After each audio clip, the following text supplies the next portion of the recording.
बेटी नहीं बोझ। सुंदर नगर के एक घर के बाहर जोर जोर से आवाज आ रही थी। ना माना, मैं तो आगे की पढ़ाई के लिए शहर जाऊंगी ही जाऊंगी। शहर जाऊंगी ही जाऊंगी, बढ़िया आई। चल चल कर अपनी शादी की तैयारी कर ले। तुम कर लो शादी, समझी? मैं नहीं करने वाली शादी। तभी वहां पारुल के पापा आ जाते हैं। पारुल बेटा, तेरे लिए खुशखबरी है। ओहो, मिल गया पारुल के लिए रिश्ता। चुप रहो ना माँ। पापा, क्या है खुशखबरी? जल्दी बताओ ना। अरे पारुल, शहर तक के लिए सरकार ने बस चला दी है। वो भी सिर्फ 1 घंटे में शहर पहुंचा देगी। आज जाकर वो इंजीनियरिंग कॉलेज का फॉर्म लेकर आना। पारुल पापा को खुशी से गले लग जाती है। अरे तुम बाप बेटी ने तो घर का माहौल ही खराब कर दिया है। मैं 1 पैसा नहीं दूंगी पढ़ाई के लिए। अरे चाहिए भी नहीं। बेटा, मैंने तेरी शादी के लिए एफडी करवाई थी, बस वही तोड़ दूंगा। 3 साल की पढ़ाई का खर्चा आराम से निकल जाएगा। माँ को गुस्सा आ जाता है और वो वहां से चली जाती। पारुल अब रोज शहर जाती और पढ़ाई करके वापस आती। एक दिन, अरे कहाँ अपनी लड़की को शहर भेज रही हो रोज? इतना समय बर्बाद करती है। मेरी सोनम को तो सिलाई कढ़ाई के साथ साथ 5 देशों के पकवान बनाने आते हैं। अरे मैंने तो पहले ही कहा था कि इसे घर बिठाओ, लेकिन इसके पापा किसी की नहीं सुनते। अरे बुरा न मानना, लेकिन पूरे गांव में बात होती है कि पारुल रोज रोज शहर जाती है। पारुल की माँ मुंह फुलाकर घर आ जाती है और रात के खाने पर, अरे मेरी तो नाक कट गई। पारुल के बारे में पूरा गांव बात कर रहा है। अरे किसने क्या कहा तुमसे? क्या बात कर रहा था, ये भी तो बता दो। यही कि जवान लड़की को रोज रोज शहर भेजते हैं। हाँ तो पढ़ने भेजते हैं, किसी को इससे क्या? मेरी बेटी है, मैं कुछ भी करूं। हाँ हाँ, कटवा दो नाक पूरे गांव में। शादी के लिए लड़का कहाँ से लाओगे? शादी? अभी तो मैंने ये सोचा भी नहीं। पारुल पिता की तरफ मुस्कुराकर देखती है। अच्छा, मैं पढ़ने जा रही हूं, अगले महीने से परीक्षा है। पारुल ये बोलकर वहां से चली जाती है। तभी पारुल के पिता के पास फोन आता है। हे भगवान, क्या क्या हो रहा है इस गांव में? क्यों, क्या हो गया? अरे वो तिवारी जी का फोन था। लड़की की शादी कर रहे हैं तो बुलावा दे रहे थे। हाँ तो जलन क्यों हो रही है? तुम भी दे सकते थे पारुल की शादी का बुलावा, लेकिन दिमाग ठीक काम करे तब ना। अरे बिटिया, तो तिवारी जी की 18 भी पूरी ना हुई। गैर कानूनी है ये शादी। अब मुंह बंद कर लेना बिल्कुल। गांव में कानून का पाठ पढ़ाया तो। और हाँ, अब पारुल का भी सोच लेना। कितनी शर्म की बात है, अपनी बेटी से छोटी लड़की की शादी हो रही है और हमारी पारुल घर में बैठी है। पिता कुछ नहीं कहता, वहां से चला जाता है।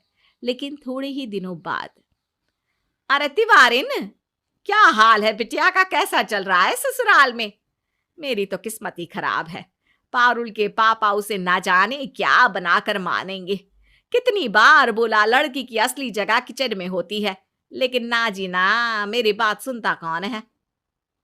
तिवारिन धीरे से मुस्कुरा देती है।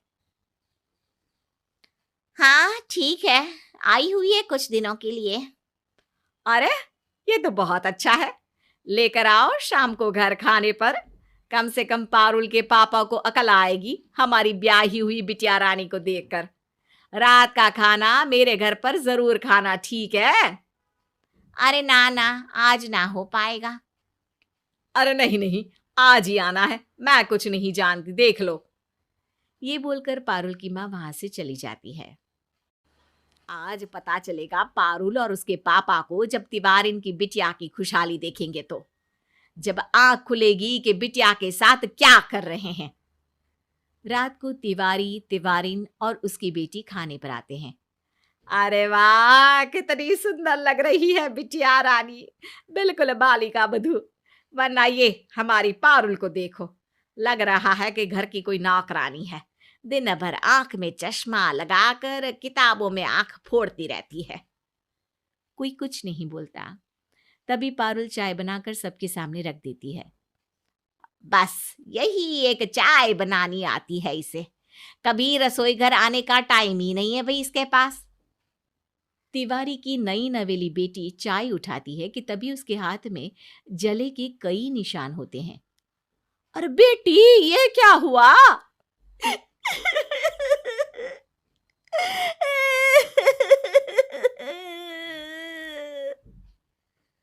वो जोर जोर से रोने लगती है। मैं किचन में जल गई थी चाची, खाना बनाते वक्त। इतना बड़ा परिवार है, इतना सारा खाना बनता है, बड़ी बड़ी पतीली उठाई नहीं जाती मुझसे। तभी पारुल बोल पड़ती है, माँ, उन बड़ी पतीली की भार से तो इन किताबों के भार कम ही है ना। अरे कोई बात नहीं ना, शुरू शुरू में सबके साथ होता है, लेकिन धीरे धीरे आदत पड़ जाती है। चाची, पारुल ठीक कह रही है, मैं भी पढ़ लेती तो शायद जिंदगी में कुछ और करती। और बिटिया, तो क्या शादी ना करती? करती, लेकिन ऐसे लड़के से जिसकी ये कमाई में मदद करती और वो इसके साथ रसोई में। पारुल ये बोलकर वहां से चली जाती है।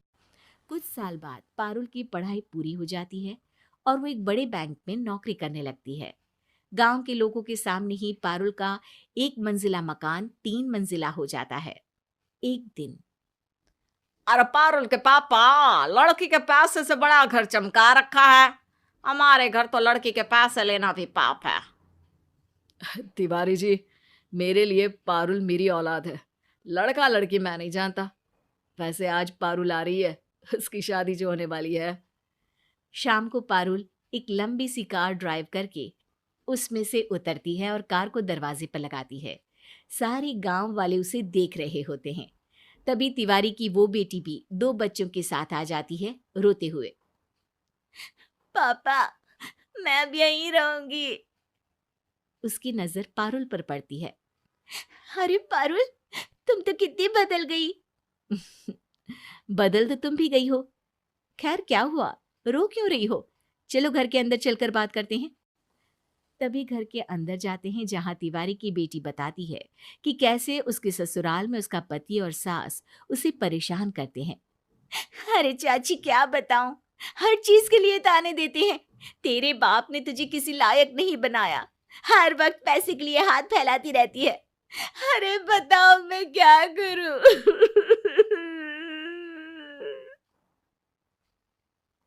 ये बोलकर वो वहां से चली जाती है। माँ, ये ले 10,000, अपने लिए कुछ ले लेना। पापा, मेरा ATM आपके पास ही रखो। पिता माँ की तरफ देखते हैं। इस बार माँ की आंख शर्म से नीचे होती है, क्योंकि जिस बेटी की क्षमता को वो बीच में ही रोककर समाज में झूठी शान के लिए उसकी शादी करवाना चाहती थी, आज वही बेटी पढ़ लिखकर उनका मान बढ़ा रही है।